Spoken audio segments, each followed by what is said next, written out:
Okay, I'm just going to give it a minute. Thanks for those of you who have been prompt in joining. So we'll get started in literally a moment.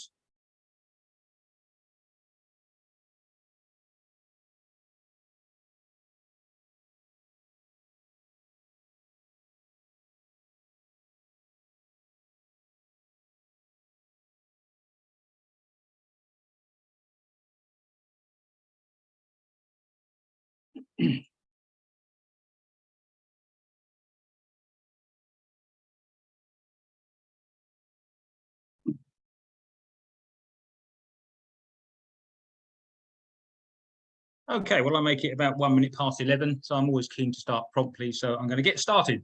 Well, good morning and welcome everyone to the Watford Fit to Bid Business Support webinar. It's all part of a programme which, if you were on the webinar last time, you'll know is all help to design and help you to basically get better at bidding and tendering and win a larger share of those public sector contracts. Some ground rules which you're probably familiar with: keep yourselves on mute. It's an interactive session, so do get involved. I know last time it took a while for people to get warmed up on the session, but do get stuck in, because I'm a firm believer that the more you put into life, the more you get out. And try and make a commitment to do something. You're spending an hour of your time here, so let's make sure you do something positive to help your business as a result of what you see this morning. If you've got any questions, pop them in the chat. I'll try and answer them as I go through, or if not, we'll have a little bit of time at the end. This is the second session, the second webinar I'm doing, all about bidding and tendering. It follows on from the first one I did a couple of weeks ago. If you weren't able to attend last time, don't worry, there is a recording of the first session, and you'll still learn a lot about how to improve your bidding and tendering. Okay, so let's move on. So just a little bit about me and my background. If you don't know me, and background is all banking for my sins, managed to escape from that over 10 years ago. But I spent a lot of time in my career dealing with tendering when I headed up the government team for Lloyds. And it was renewal tenders, it was new tenders, and I also dealt with a lot of small and medium-sized businesses as well. And they were tenders for local authorities, they were tenders for local government departments and central departments as well. I'm a member of the Brandywin Fit to Bid team. I've delivered quite a few of these programs, and essentially I managed a project for Hammersmith and Fulham quite recently. As you can see, I've worked on a number of these different schemes, which are all designed to help you get better at bidding and tendering. I've been an advisor at the British Library, and also to keep my heart warm, I also have a small social care business that I run, looking after and helping old people.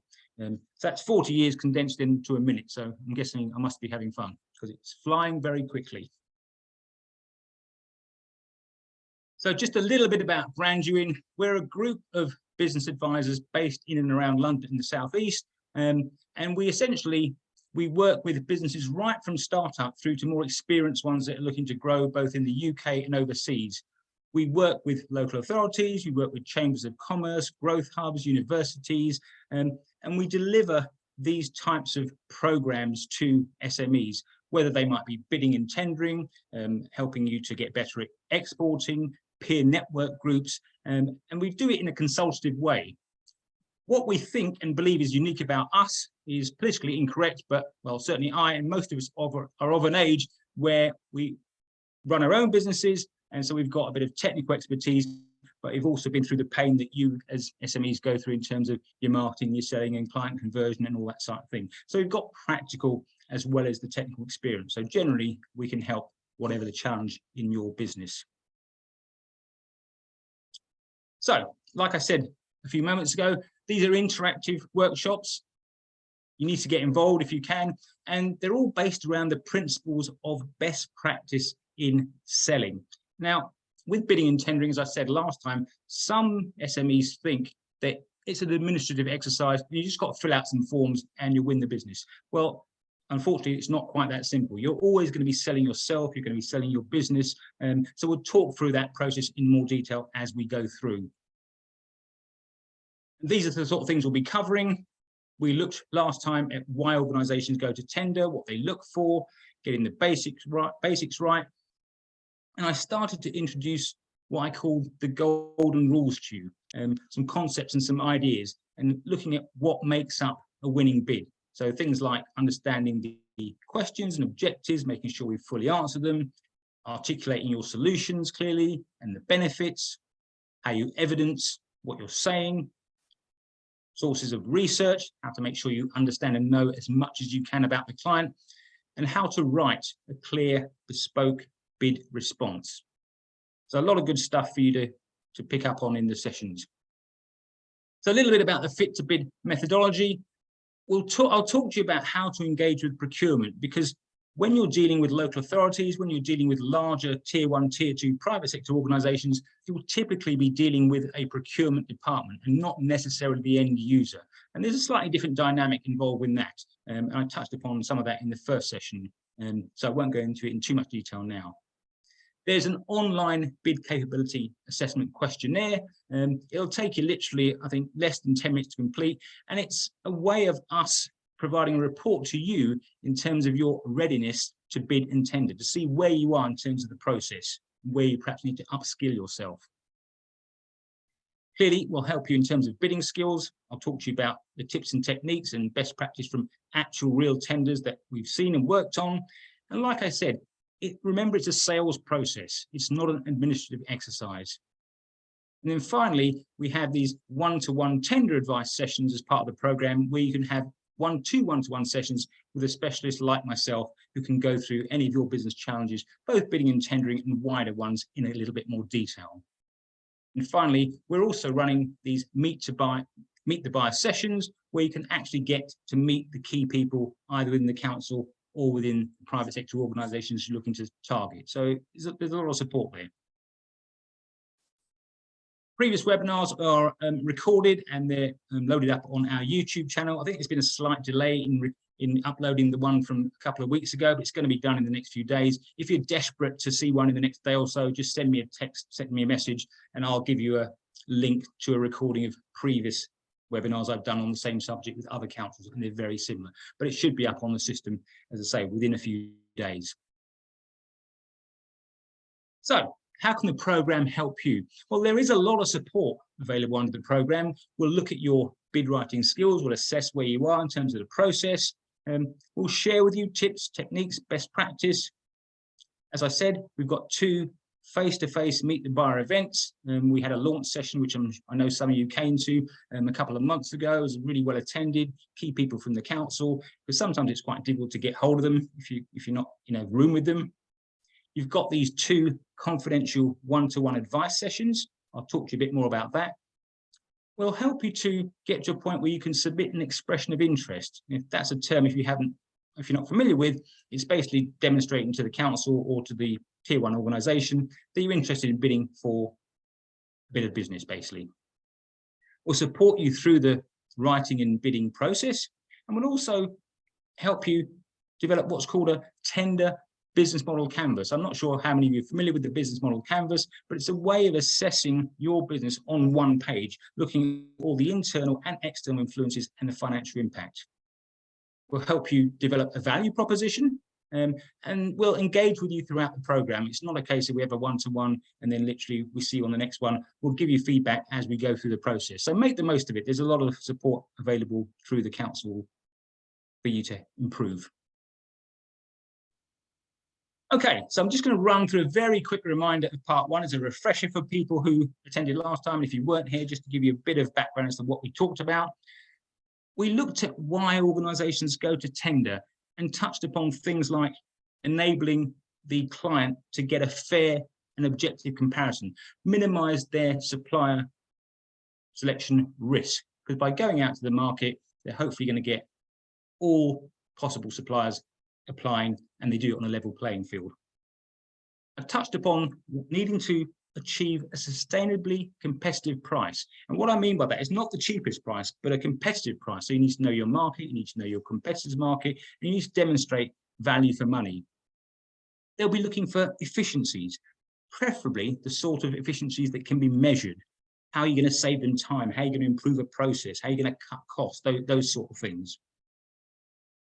And equally important, they'll be looking for a partner that meets and fits with their culture. So that's actually quite important, have similar values. And you can pick up and learn these sort of things from basically their website and strategy documents. I talked about getting the basics right, particularly with local authority and council tenders. There is, unfortunately, a little bit of form filling involved. There'll be questionnaires, and the whole idea of getting that part right is to get yourself through to the next stage, make the first cut. So it's critical, although it is perhaps seen as a form filling exercise, for you to get it right. I touched upon terminology and also the sort of policies that you'll need to have in place. So there's no need to wait until you're bidding for a tender to put those policies in place. Do it now as part of your planning and preparation. So when the tender comes up, you've got your policies in place. It just saves you time. And then I talked about the importance of planning, because if you're going to do a tender, if you're going to bid for some business, plan it thoroughly, plan it properly, and do it well. We looked at understanding questions and objectives. As I said, I started to introduce some golden rules to you. I talked about the importance of fully understanding and answering all elements of the question, and that helps you and the evaluators to score you more highly when they're looking at your tender response. We also looked at objectives for the client, both short-term, medium and long-term, and how you can find out what their strategic objectives are, and how you can differentiate yourself by showing how you can add value over and above your competitors. And finally, we looked a little bit about researching the client, sources of where you can find information about the client, what to look for, and it's all part of increasing your knowledge and experience with the client, because they'll give you certain information in the tender documents, of course, but you can find out a lot more by doing your research, and by doing that, it'll help you stand out from your competition. That's just a quick summary of what we touched upon last time. Like I said, the recording of last time's session will be up on our YouTube channel soon. So in terms of golden rules, I started talking to you about how to form a winning bid, a combination of the right price and what we call these golden rules. I started to introduce those concepts to you. We talked about the questions, making sure you answer them in a way that gives you a chance to be evaluated and scored highly. How you understand the broader needs and objectives of the organisation. What's their strategy? How are you going to demonstrate you've got a credible, competent solution? How are you going to show them that what you say you can do, actually you can deliver? Have you talked about value and benefits to the client, not what you can do, but how it helps them? And then how do you get them to believe what you're saying? How do you back up and support with evidence what you're saying you can do? And finally, how do you write a clear, compelling, precise response? And we will look at a number of these areas in the session today. So the first two sessions we covered, two areas we covered last week, and today we're going to cover those 4 areas in red. Okay, so quite a bit to get through. So first picture and first analogy. If you were going to climb a mountain, you wouldn't wake up today and go, oh no, the weather looks quite good today, perhaps we'll do it today. What you'd do is you'd think about it in advance, wouldn't you? You'd research it. You'd look at what sort of equipment you require. You'd look at the level of skill needed. You might talk to people who've done it before. You'd definitely look at the weather conditions. You might ask them what challenges they had, what things went well for them, what went well, what they struggled with. You'd think about all these things to give you the best possible chance of meeting the objective.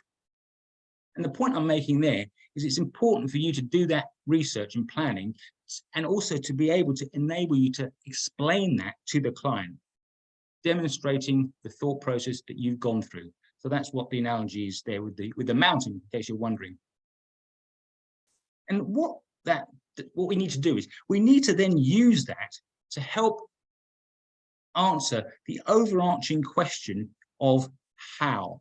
How are you going to deliver your solution? What's your thought process? What's your planning process? What's your approach? So let's just run through a little bit about that. So ultimately, you need to be able to substantiate what you're saying. And like it says in the first 2 bullet points, may always include what's relevant and be practical, use common sense. So firstly, who's going to deliver the service? Is it you? Do you have a partner? Do you subcontract? What are the particular roles that individuals are going to be responsible for as part of the process? And be personal. Use names, give titles, and possibly even small pictures or descriptions. Who's going to own parts of the process, because sometimes the implementation can be quite complex. And then what's your approach? What steps will you take to ensure it's successful? What's your process? What methods you use? How will you deliver what it is you say you can do? What materials you need? What equipment? What products? Do you need some tools to help you deliver? Will you have some SLAs? So there's a service level agreement which you can operate to. All these things are important to be able to articulate to the client. And what are the timings? Last time I touched upon having a simple Excel spreadsheet with deliverables and timelines in there. So what's the schedule? What are the milestones to show and demonstrate to the client that you're on track in achieving what they need? What are the dates? What are the deliverable requirements? And where are you going to actually deliver the service? Is it at the client's work location? Is it an off-site facility? Do you need to do it at perhaps a team member's facility? What's the geographic distribution of the client? If they've got multiple sites, perhaps you need to put a map in and show it's going to work. Where's the customer located? So think about all those impacts, and ultimately think about the why question. What's your rationale for why you've chosen the approach that you've taken? And what other options did you consider? And perhaps discount. And always evidence with independent data what you're saying you can do if you can. And I'll touch upon that in a moment. And link whatever you're saying to a benefit to the client. So like I say, this how question, it's a critical question. If you go through the elements of the columns you can see there, they'll give you a much better chance of producing a stronger winning bid. There are lots to think about, I accept, but worth doing it properly. So let's look and talk about USP, unique selling proposition. What makes you different from your competition? What makes you stand out? Unique is a word that's used too commonly. People say it's partially unique, it's fairly unique, but actually, if you look at the definition, it's either unique or it's not. The definition, as you can see on the screen, is of which there's only one, unmatched, unequal, having no like, equal, or parallel. So it's a single thing. I talked to a number of businesses during my sort of working life, and I talked to businesses about USP. And I say, what's your USP? And you'd be surprised how many businesses say, we provide good customer service. We provide great customer service. Well, I'm sorry, guys, that's not unique, because I've never spoken to a business owner who says we provide poor customer service. They're all going to say they provide good customer service. Slight sidetrack. I'm having huge problems with Wizz Air. Their service is shocking. You look on their website, they provide great customer service. So, that is not unique. I talked to a business about a year ago, and he had what I would regard as a unique selling proposition. He had more 5-star Google reviews than any of his competitors. Now, that is something that's unique. So it is quite difficult to be unique, but you can overcome that uniqueness by being, I guess, innovative in terms of your approach to a standard procedure. So what I mean by that is, like when I was in the bank, for example, we had an objective where you had to answer the phone within 4 rings, or you might say you have a standard to get back to all left messages within an hour or within 2 hours. And if you can differentiate yourself in that way, they're what are called positive discriminators. So they differentiate you from your competition by doing something that everyone's doing, but you do it better. You do it in a way that's more efficient than your client. So think about that in terms of USP, because that will help you stand out from your competition. But, so what? What does all this mean? Ultimately, your solution has to make things better for the client. It either has to save some time, it needs to reduce some cost, it might improve a process, it might increase staff retention. So your solution has to pass this so what test. And the way you do that is by including and articulating benefits. It's very tempting for us as SMEs to tell the prospective client all the great things we do and hope that some of it might actually be relevant to what they're asking.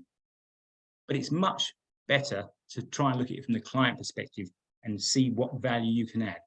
So I've been talking a lot, so I'm going to stop for a moment. And I'm going to ask you to have a little think for a minute or so. Think about your own business and what benefits does your solution provide? Link it to the client. Think about how you can explain the value add, what additional value you add to the client. So whenever you're talking about features, link it to a benefit by saying which means that. So for example, you might say, we've worked on a similar contract, which means that we've learned and adapted our solution for you to make it more cost effective. Because if you can show ways to improve, increase, reduce, save time, you're going to be well on the way to a winning bid. So I'm going to rest my voice for a minute and pop some stuff in the chat. Don't be shy. It took a bit of time for people to warm up using the chat last time. I know the chat didn't work. I think it does work this time, I'm told. If not, put it in the Q&A.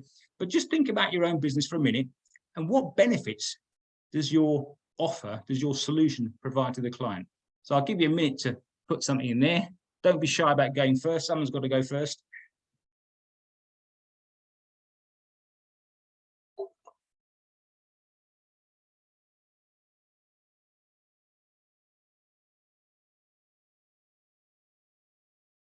Someone's got the ball rolling. Let's see what we have there.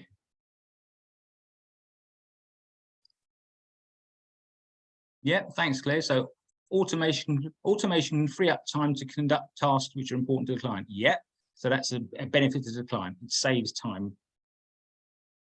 Peters talks about maintaining brand consistency at a local level. Yeah, Iona. Being social enterprise, we offer impact on the social value. Yeah, that's good.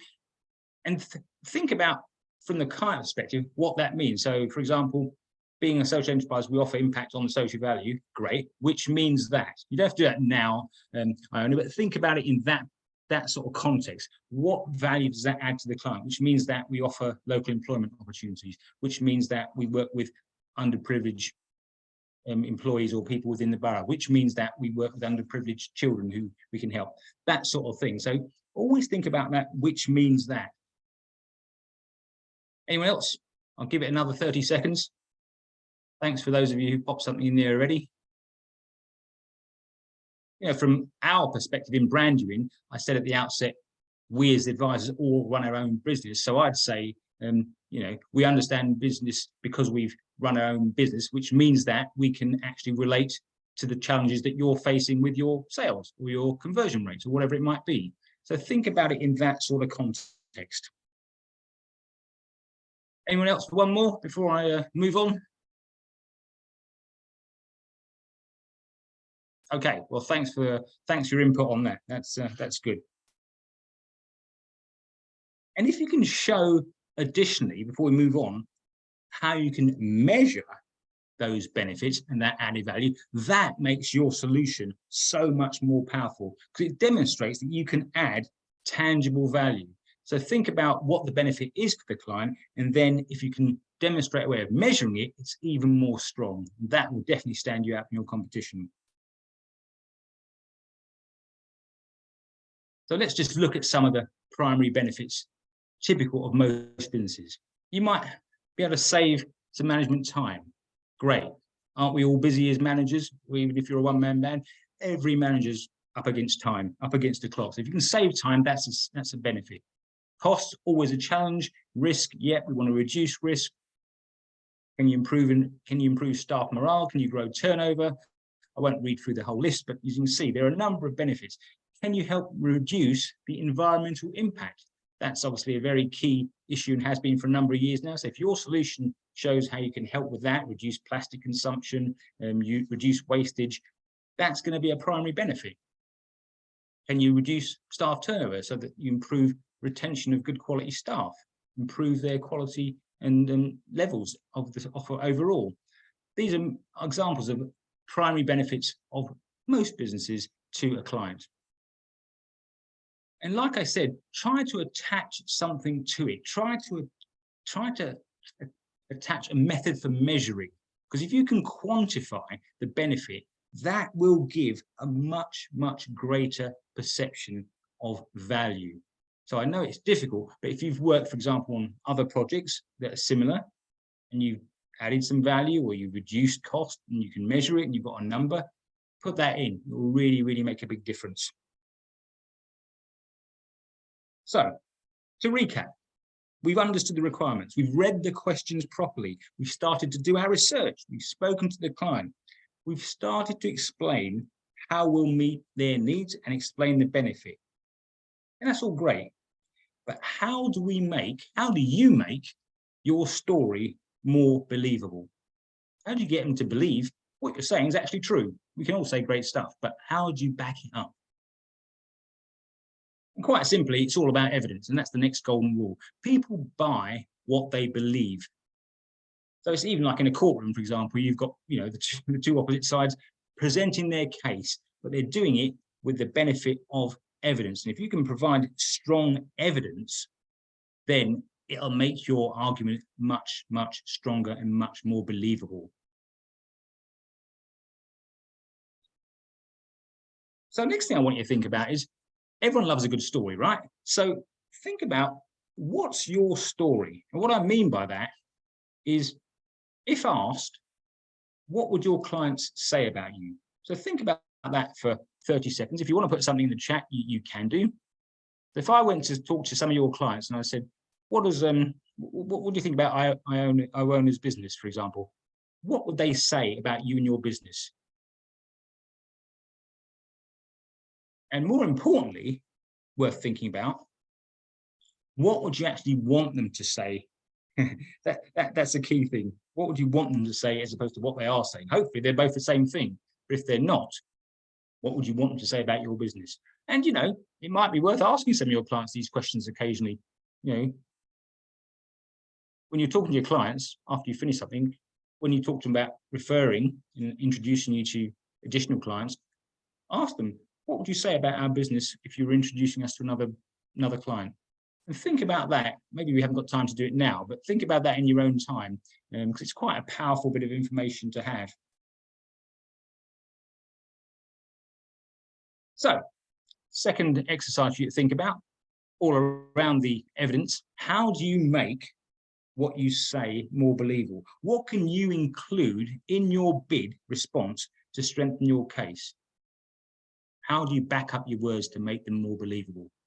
So again, if you can pop something in the chat, I'll give you a minute or so to think about that. It's not a trick question. It's a lot of the obvious things you probably know, so don't be shy. And I'll give you a moment to think about that. And then we'll go through some of those bits of information as well.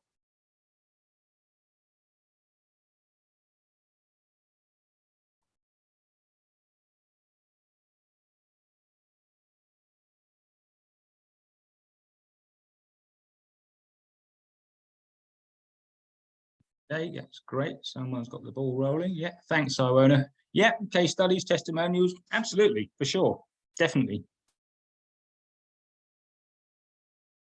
And there's a subtle difference between the two. Case studies typically are things that you produced yourself in conjunction with the client, and testimonial they've done independently. And we'll talk about this in a moment. So yeah, that's fantastic. What else could we use?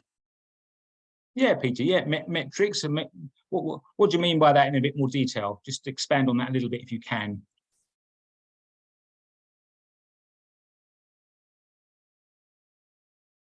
Yeah, measures, fantastic, exactly what I was saying. So you can measure what you've done successfully either in the past or how you're going to do it. That will definitely count as a positive in terms of your bid submission.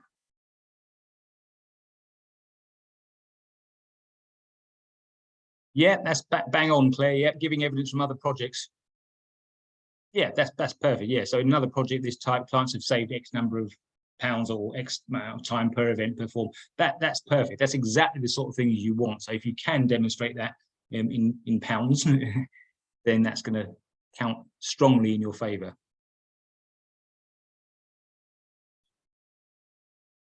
Yeah, that's a good one, Peter. Yeah, I do that as well. I ask clients to speak to prospects. I say to prospects, do you want to talk to one of my clients and find out from them what I did and how I helped? That's very powerful, because essentially you've got independent third-party information. Make sure you've got a good client, of course. But yeah, absolutely, that's a very powerful one. I think that's a great one. People like talking to people.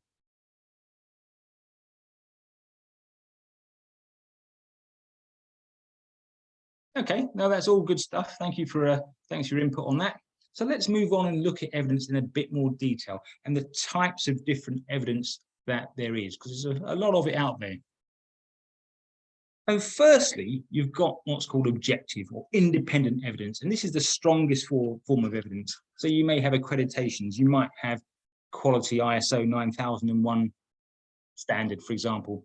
You may have had some customer surveys done, some market audits. You might have had some proof of concept, testimonials we've touched upon, strong references. You may have won some awards. There may have been press articles written about you and your business. You know, have you been the most successful startup in 2022, for example? Do you offer site visits to people who can actually, prospective clients can actually come and look at what you do? And in its strongest form, do you provide some sort of financial guarantee? So these are the strongest forms of evidence because they are independent, they're objective. Then you've got what's called business or institutional evidence. Still good, but it's not as strong because it's been created by you. But of course, it's better than nothing. So things like case studies, yeah, they're good. They demonstrate to prospects how you've helped clients, how you've added value.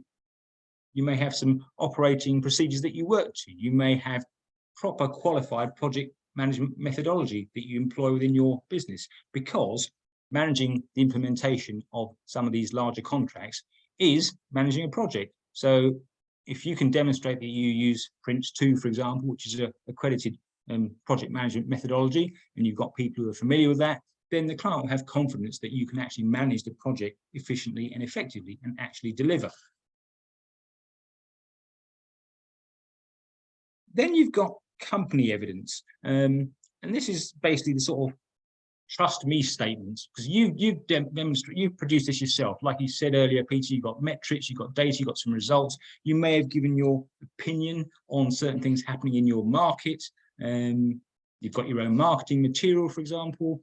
If you've got policies in place, that's useful and valuable as well. I touched last time, certain things in the council when you're tendering, you know, are very important, like social value. So you need to have a social value policy. You may have CVs, bios, statements of, you know, the people who are going to be working on the contract. Simple things like having a picture of the person involved does make it a bit more real, preferably smiling and not looking dead miserable. So definitely, this is stuff that you produce yourself, but it all adds a degree of value in terms of getting prospects to trust you. And then you've got sector evidence. I mean, this is non-exclusive. It's a weaker form, probably the weakest form of evidence, because everyone can rely on it, not just you. But you may have standard industry procedures. You may have standard service level approaches. So, you know, you work to a service level agreement, which may be generic across your sector. Again, better than nothing, but basically anyone else, including yourself and your competition, can also rely on that. So as I said, the strongest evidence is that objective evidence. And then finally, you've got what I call operational or incumbency evidence. And what I mean by that is you've got the contract already, okay? It's coming up for renewal, and you've got lots and lots of ammunition that you can use when you've run the contract yourself. You've got data. What was your process to transition? How did you implement your solution? What's been the performance over the term of the contract? What sort of reports did you provide to the client? How satisfied were they, both the direct client and perhaps other stakeholders? What information did you provide the client in terms of improvements, added value, innovation? What was the impact that it had on the customer's own organization? And of course, with any contract, there are challenges, there are problems. How and what challenges do you face? And more importantly, how did you address and resolve them? And then additionally, you may have feedback from the client, positive quotes, commendations from end users, other stakeholders, and gather up that information during the contract. So if you are the incumbent supplier on a contract, you should be in a stronger position. And I guess that's why there's an element of, like, when you're bidding for these larger contracts, either with the council or with private sector organizations, quite often it stays with the existing provider. You think, oh, they weren't really planning to change anyway. But that's not true. They are doing it objectively, but the incumbent provider will often have a slight advantage because they'll have worked with the client over that sort of period of the contract, whether it's 2-3 years, and they'll have a lot more data. But there's nothing to stop you still winning business from existing incumbents. There's a lot of different types of evidence that you can gather up and provide. And there are a number of rules when it comes to evidence. So firstly, it should be relevant to the bid, relevant to the client and the market. So, you know, local authorities, they talk to each other. So when I was working in the bank, for example, we worked with a number of different local authorities, and of course they talk, and we provided references from other local authorities. I think Claire said earlier, you know, if you worked with an existing client within the sector and you've done well and you can show how it's helped, then, you know, that's going to be much stronger. Make sure your evidence is recent. I don't know about you guys, but whenever I go on holiday, I'm always researching what restaurant to go, what hotel to go, and I go on to TripAdvisor and I look at the reviews. And certainly, if I see the reviews are the latest one is 6 months old or 3 months old, I immediately think, oh, that's a bit strange. What's happened in the last 3 months? So make sure your evidence is current, and you know, take your time building and developing this evidence as you go through your working weeks. You know, you don't have to wait for a tender and then think, oh wow, we need to get some case studies, we need to get some testimonials. Just do that as part of your process, part of your planning. So yeah, include your case studies, and like it says, include all this as part of your planning process in advance. There's a lot of rules with evidence that are actually quite simple, but can make it much more powerful if you follow them. Okay, so quick break for me. Let's talk about the next golden rule. And it's all about writing style. And as it says in big letters on the diagram, on the slide, less is more. And there's a skill in doing that. And what I mean by that is writing less is a benefit. It's a differentiator. And you can use any of these next sort of tips on writing style in any written communication. So let me just talk you through that. And it's all about writing clearly, accurately, concisely. Actually, I'll give you an example. Again, in my banking days, I looked after other banks. And when the two chief executives met, you had to produce a one-page brief on the relationship. So I'm talking about the relationship, for example, between Lloyds Bank, where I worked, and Citibank, who are a huge American bank. Let me tell you, our files for Citibank covered two sort of sets of drawers, 10 foot long. You try and condense that onto one page. And let me tell you, that's difficult, and there's a skill in doing that, because the senior executive just wants to highlight the key information. They don't want all the faff behind it. They don't want a 10-page report. They just want the key elements. And that's the sort of approach you should take with your bid as well. So let's talk about that in a bit more detail. So the first thing is that, you know, you need to try and connect with the evaluators. They're busy people, they're human beings. It's not necessarily their day job, but they're not going to work hard to try and find information if it's not clearly articulated. So that's the point I'm making, Matt. Don't just tell them everything you do and think some of the good stuff's in there will stick. Make their job as easy as possible. Don't distract them, don't waste their time, because they will definitely appreciate that. Because, like I said, the tender process for them is as time-consuming and to a point stressful as it is for you as bidders putting in your bid. So, like I say, make their job easier, because that's a differentiator. And let's look at clear, precise language and the importance of using it. These are 6 key rules for writers. So never use metaphors. They're not clear. They're things like it's raining cats and dogs. He's got a heart of gold. And write the way you speak. Someone told me that when I was a junior person in the bank. So do say, for example, we will show you how our proposed solution will reduce costs by 10%, nice and clear, rather than our leading edge methodology and option analysis will demonstrate increased efficiencies across your process. No, management speak, waffle, don't do it, be clear. As it says, never use long words where a short one will do. Write as you speak. If possible, take words out. You'll often find with local authority tenders is that there is a word count restriction. So within a certain section, it will say you're restricted to 200 words, 400 words, 500 words. So basically, these are ways of trying to make sure you're concise and clear in what you're saying. And never use passive where you can use the active writing style. I'll give you an example of that in a moment. Don't use foreign phrases, don't use jargon, don't use business speak, blue sky thinking, out of the box. As soon as I see that, I mean, I had 30 years in the corporate world, so I did unfortunately use a bit of it, but now that I'm out of it and I see that or hear people talking about it, I think, well, what are you actually saying? And basically use the language that is appropriate for the audience. So an example there is, my son's an engineer. He's very technical. If you were explaining something to him, you'd have to speak to him in much more technical detail. Whereas if you were trying to explain the same thing to me, if you did that, it would go straight over my head and I would lose interest within seconds. So be appropriate to your audience.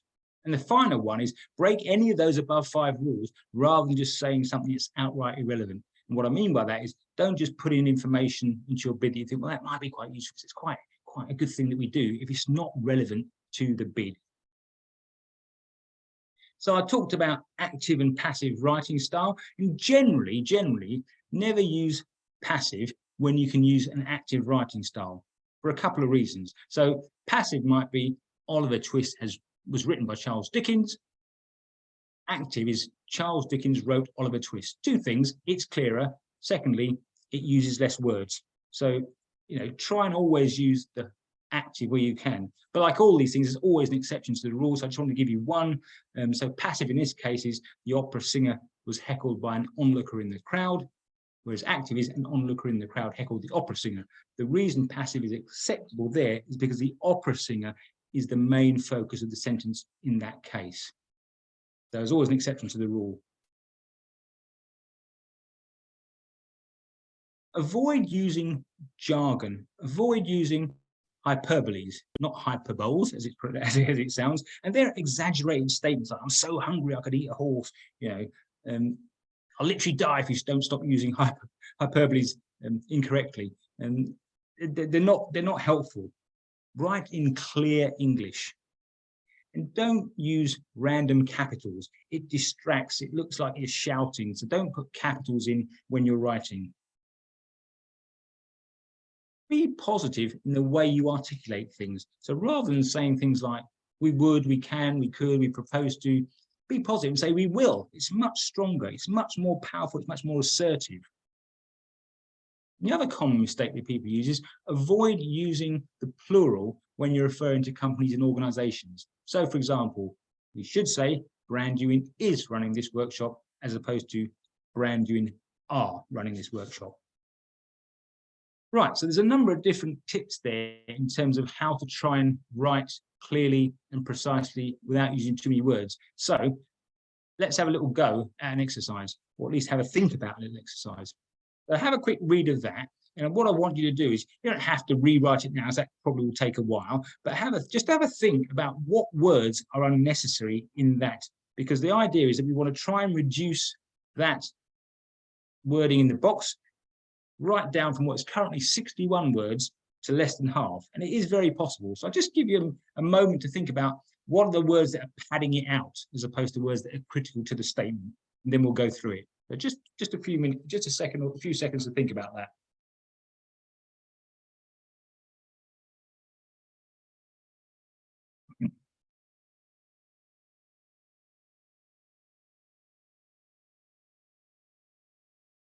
Okay, so this is all about helping the evaluators evaluate your response quicker and more easily. So, as you can see before, 61 words. And the words in red, they're key words. They're things that we have to have as part of this communication between you and the client. So they need to stay in some shape or form.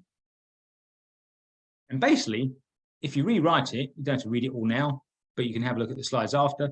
You've reduced the word count by over 50%. So it's much, much clearer in terms of writing style, and yet it still says the same thing. So think about that when you're writing your bid responses. How can you make it as clear and concise as possible to make the job of the evaluator easier while still communicating your message? And like I said, you can use any of these sort of tips and techniques in any writing communication.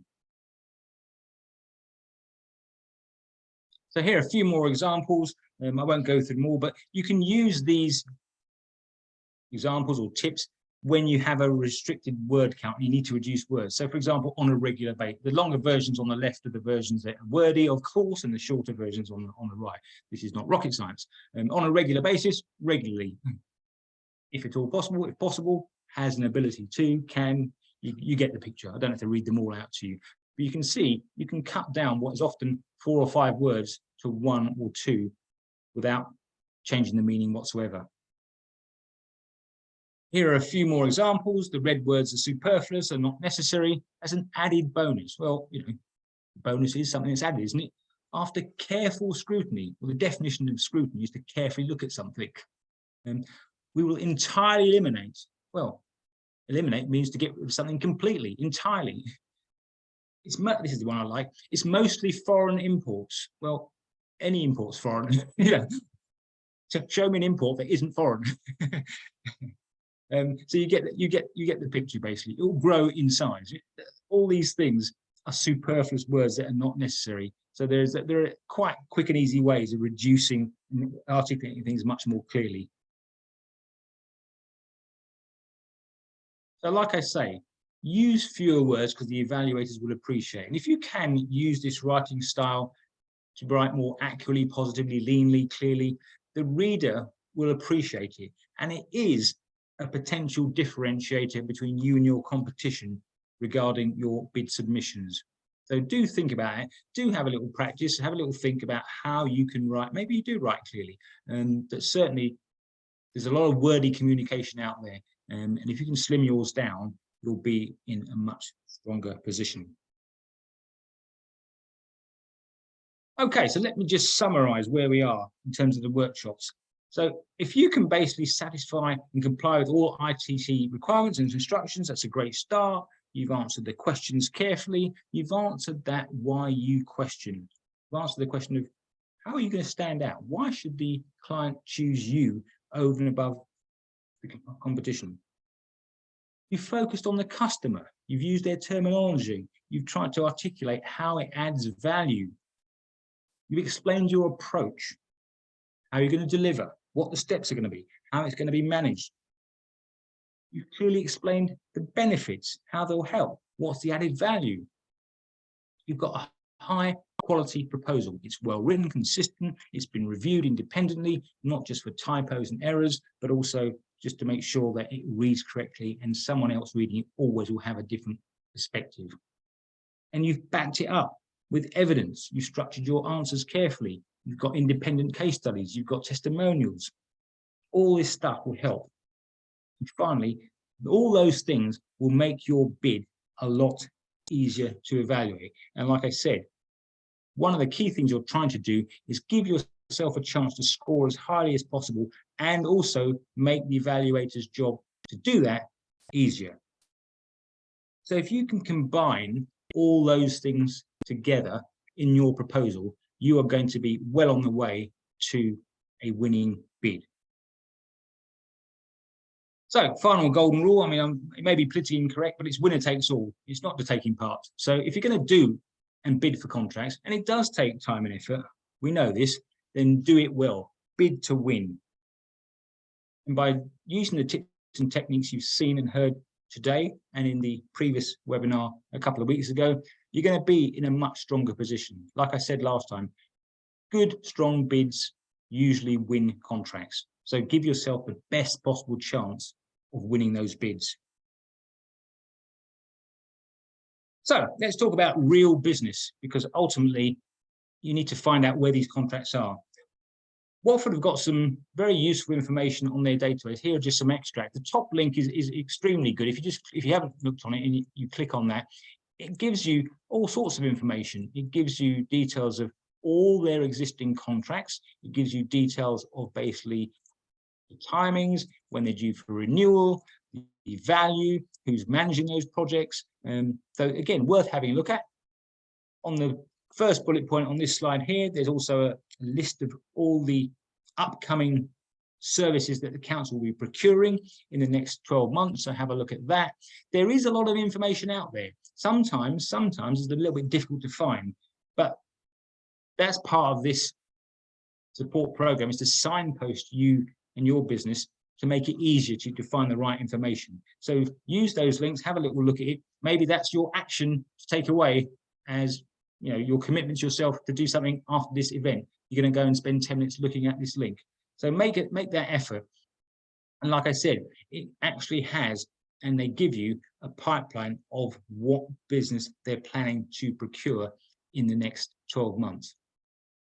Finally, down at the bottom, you can see we've got details of the procurement manager in Watford Borough Council, and busy guy, I'm sure, but build your relationships, like I said last time, both with the key decision makers in the council and also the procurement team, because people ultimately buy from people they know, like, and trust. So if they don't know you, you have to have a very, very strong, compelling bid to win over and above someone who's built a relationship with the council or organisation over a number of months.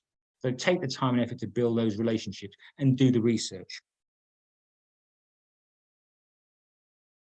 So just a quick reminder of the support in terms of webinars under the programme. These are the 2 bidding webinars that I'm running. We've got a Meet the Buyer event on the 28th of September.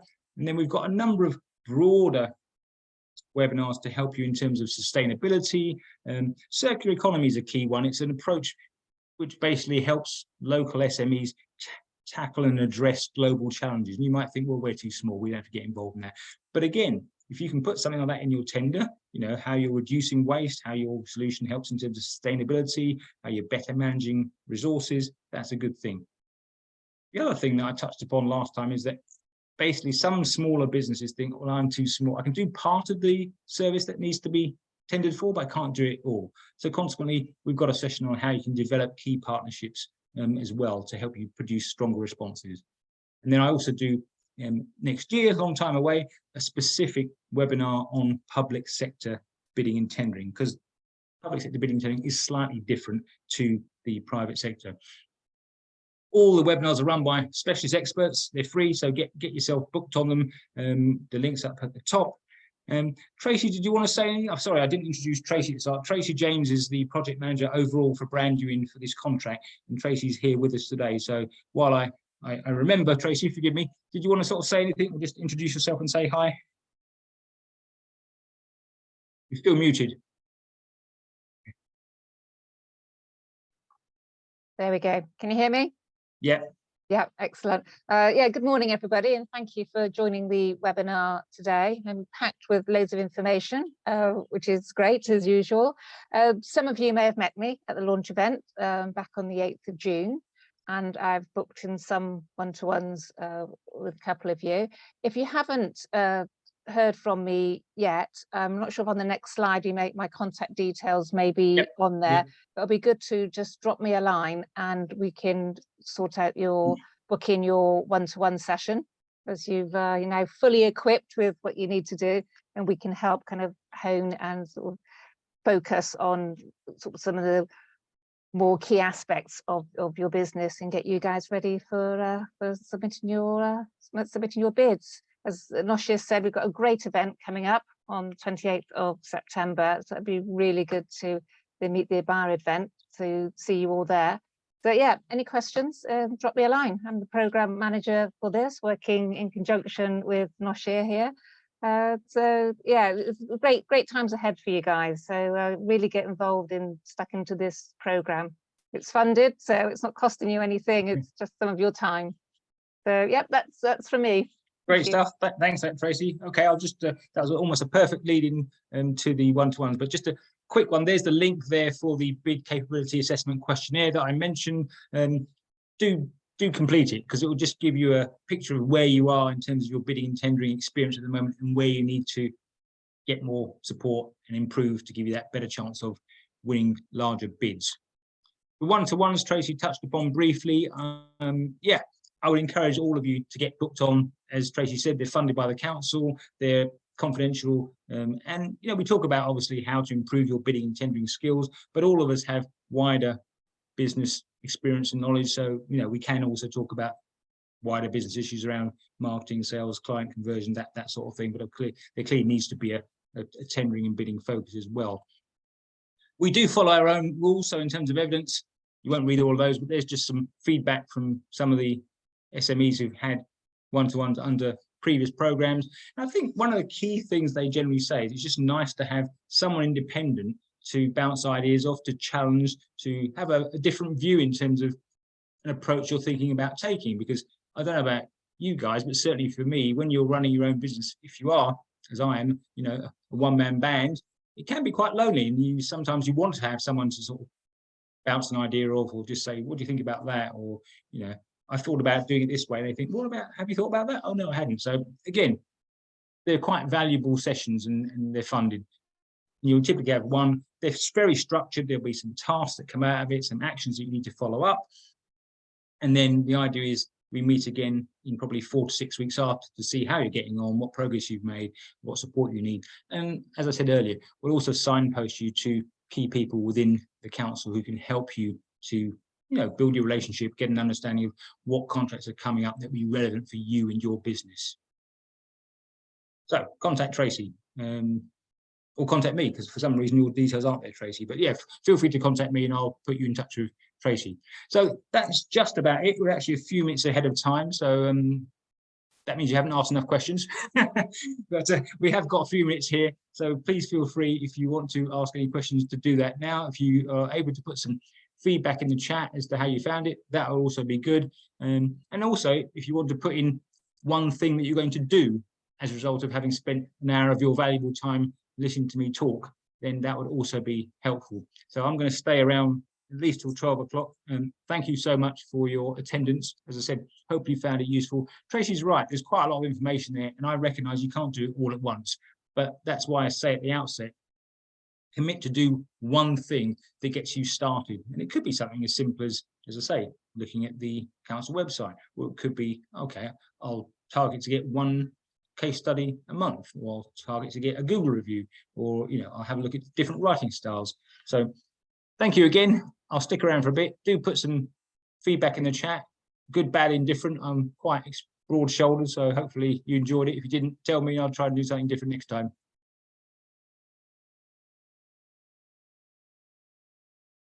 Thanks, Claire. I'm glad you enjoyed it. And Claire's going to get some evidence and start building general planning, what we want our clients to say about. I like that one, about what we want our clients to say about us. That's always a good one, because you think you talk to your client and they will say a certain thing, but actually it can be quite different. Pleasure, Peter. Glad you found it useful. And like I said, the recording of these sessions, including the last one, will be on the Watford and the Brandon YouTube channel very shortly. My pleasure, Dennis. Glad you found it useful. If you have any sort of questions that are more sensitive that you want to discuss offline, then my details are at the bottom. Just give me a call, drop me a message, and I'll be happy to chat.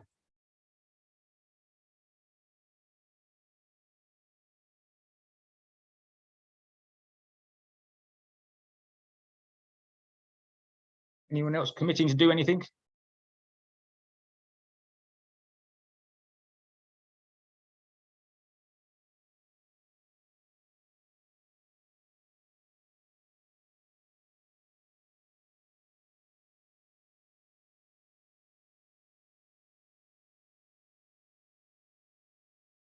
Yeah, thanks, Owen. Yeah, more case studies, recent evidence. Yeah, that's all good. I mean, you know, I don't like to downplay what I'm telling you, but this is not rocket science. A lot of it is common sense, but at the same time, I think if you do plan these things, then you'll be in a stronger position.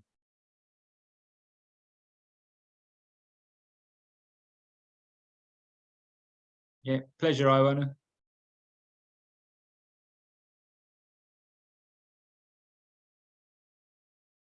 Right, I'll give it another 30 seconds because I think it's 12 o'clock. So thank you again. Have a great week, and I'll see you on the next webinar. Or Tracy, we'll definitely see you at the next event, that's for sure. Okay, everyone, have a great day. All the best. Thank you again.